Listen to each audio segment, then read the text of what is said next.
A young man in the army was constantly being made fun of because of his belief in God. So one day the captain was giving him a hard time in front of the troops, and he said, "Young man, come here.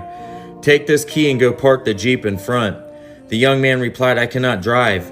The captain said, "Well, then ask your assistance of your God. Show us that he exists." The young man takes the key, walks to the vehicle, and begins to pray. He parks the Jeep at the place perfectly well as the captain wanted. The young man came out of the Jeep and saw them all crying. They all said together, "We want to serve your God." Then the young soldier was astonished and asked what was going on. The captain, crying, opened the hood of the Jeep by showing the young man that the car had no engine. Then he said, "See, this is the God I serve, the God of the impossible, the God who gives life to what does not exist." This is 49-year-old Ricky. He was a bus driver in Dayton, Ohio, and one night he was outside of his bus before his next route, and he was caught in the wrong place at the wrong time. 3 men ran up, pulled a gun, unloaded it. He did everything he could to fight him off. He was struck in the leg, but the craziest part of this story is that the pocket Bible that he had blocked the bullet and saved his life.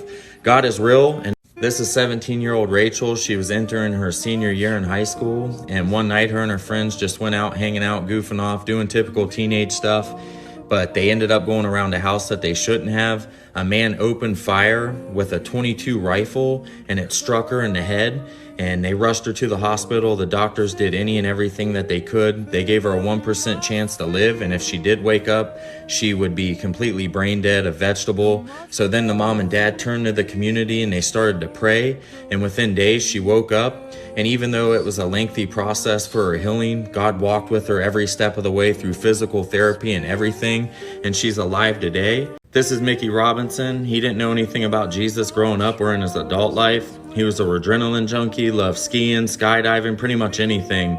And this was one of the times he went skydiving. His plane went down, caught him on fire.